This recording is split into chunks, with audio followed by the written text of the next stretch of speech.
महाभारत केवल एक युद्ध की कहानी नहीं है, बल्कि यह मानवीय भावनाओं, त्याग, निष्ठा, प्रेम, घृणा और बदले की भावना से भरा एक महाकाव्य है। इसमें हर पात्र का अपना महत्व है और उनकी कहानियां हमें जीवन के गहरे सबक देती हैं।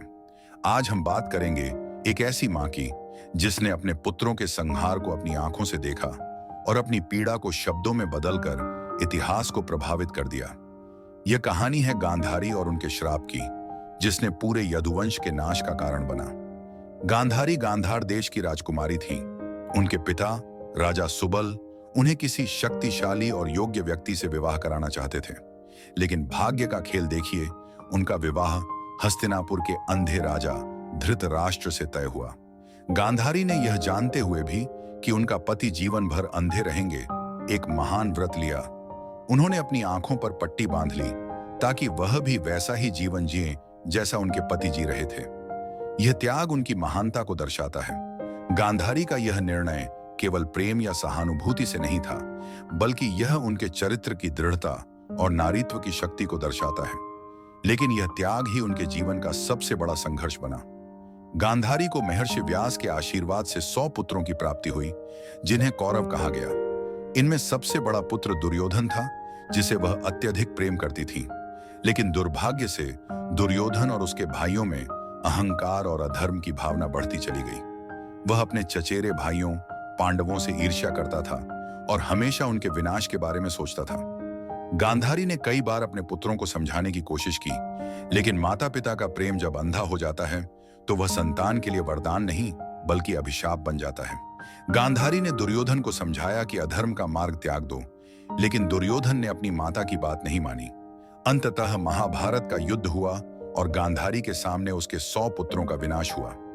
महाभारत के युद्ध में जब गांधारी ने देखा कि उनके 100 पुत्रों में से एक भी जीवित नहीं बचा, तब उनके हृदय में जो वेदना उत्पन्न हुई उसका कोई मोल नहीं था। एक मां के लिए अपने पुत्रों का शव देखना सबसे बड़ी पीड़ा होती है। वह श्री कृष्ण के पास गईं और उनसे पूछा, हे माधव, आपने अधर्म का नाश करने के लिए यह युद्ध होने दिया, लेकिन क्या यह न्याय था? क्या यह धर्म था कि मेरी कोख से जन्मे 100 पुत्रों का एक भी संतान जीवित न बचे? श्री कृष्ण ने गांधारी को समझाया कि यह युद्ध अधर्म के विरुद्ध था और दुर्योधन का अंत उसी की करनी का परिणाम था। लेकिन गांधारी अपने हृदय के दर्द से मुक्त नहीं हो सकी। अपने 100 पुत्रों की मृत्यु से व्यथित होकर गांधारी ने क्रोधित होकर श्री कृष्ण को श्राप दिया, हे वासुदेव, आपने इस युद्ध को रोकने के लिए कुछ नहीं किया। यदि आप चाहते तो इस महायुद्ध को टाला जा सकता था। आपने मेरे कुल का नाश होने दिया, इसलिए मैं आपको श्राप देती हूं कि ठीक इसी प्रकार आपके वंश का भी संहार होगा और आप स्वयं अपने ही कुल के नाश को देखने के लिए बाध्य होंगे। आपके यदुवंश के लोग परस्पर लड़कर नष्ट हो जाएंगे और आप अकेले इस संसार से प्रस्थान करेंगे। गांधारी का यह श्राप केवल क्रोध से उत्पन्न नहीं था, बल्कि यह उनके हृदय की पीड़ा और मातृत्व की शक्ति का परिणाम था। उनके वचनों में इतनी शक्ति थी कि स्वयं श्री कृष्ण भी इस श्राप को टाल नहीं सके।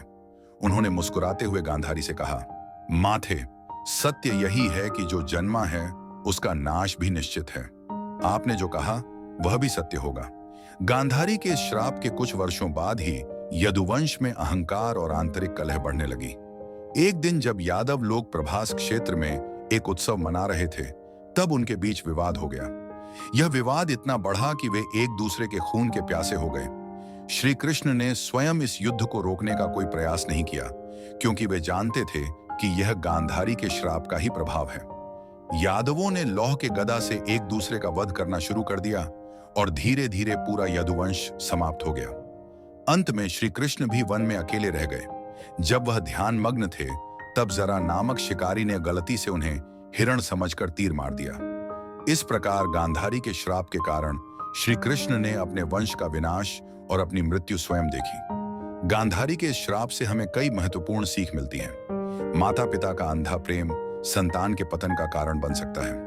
अधर्म का साथ देने से अंततः विनाश ही होता है। शक्ति केवल बाहुबल में नहीं, बल्कि शब्दों और संकल्प में भी होती है। क्रोध और बदले की भावना पूरे वंश को नष्ट कर सकती है। धर्म और कर्म का न्याय कभी भी टाला नहीं जा सकता, वह निश्चित रूप से अपना प्रभाव दिखाता है। महाभारत के पात्र हमें जीवन के महत्वपूर्ण सबक सिखाते हैं।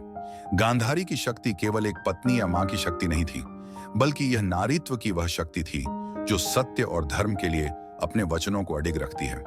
उनका श्राप केवल एक वचन नहीं था, बल्कि यह उनके मातृत्व के दर्द और उनके पुत्रों के प्रति उनके प्रेम का परिणाम था। इसलिए हमें यह याद रखना चाहिए कि अधर्म का मार्ग हमें अंततः विनाश की ओर ले जाता है। सत्य और धर्म का पालन करना ही जीवन का सही मार्ग है।